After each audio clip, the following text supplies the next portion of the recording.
It all started in fifth grade, 1985. My mom passes away from a malpractice. This was one of those wounds that affected my life forever. I can still remember that day waking up and getting the news that my mom had passed away, and that same day my brother had a seizure. So I felt like, okay, my mom is dead, now my brother's dead also. I remember when I was younger, my mom used to take us to Bible camp. And that was really the first time I was able to see who God was. And as I'm getting older, it slowly started disappearing.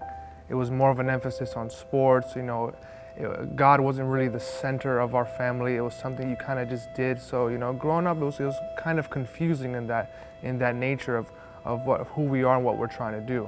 I remember my grandmother. I grew up in Puerto Rico, and she would always kind of warn us, myself and my brothers and my, family members, that we had every bad vice in our system, right? So from alcoholism to drug abuse to womanizing to gambling, I mean, the whole gamut, right? We always, just because that's what our history was, unfortunately, for a lot of the members of our family, in particular the men. I remember at some level being scared to get married because everybody I knew had been divorced. At the age of 17, I picked up a cocaine addiction, and I started to sell drugs, between Miami and Orlando. In 2000, I get caught. I end up getting 3 years in prison for the selling of drugs. In the process of that, I get work release and I meet my wife. One of the things that happens is that you always end up going back to what you knew. So as soon as I got out, I was clean for a while.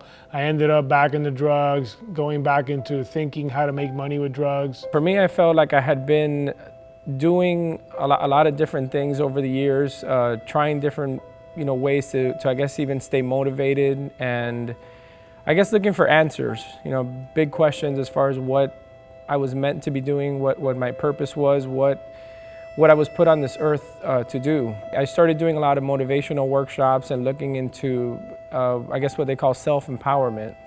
And what I found at the end of the day, I'm just a flawed individual.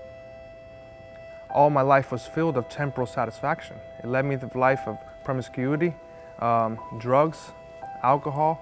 All throughout high school, I'm living this life of a clown, just messing around, doing this with no order, no obedience, trying to pretend and put this mirage that I'm a man and I know what's going on, but deep down I was troubled, confused, and I didn't know where to go.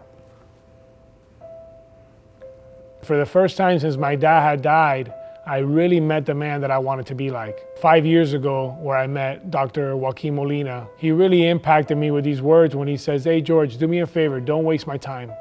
If you want for me to help you get to where God has for your life, I'm willing to do it. But if you just want to play around, then don't waste my time." Part of the impact of what is a man and being in the church is it's provided a new standard of excellence that I didn't know was available before for my life. Since being a part of What is a Man and now applying the teachings that I've been taught here, I've noticed such a big difference in 4 months. I really crave order and structure. People who have known me the longest, they wonder what I'm doing. Some people just want to be next to me because they see what's happening in my life.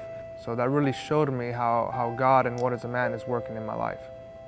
One of the crazy things about life is that it depends on who you talk to, and you ask them what a man is, and you get different answers.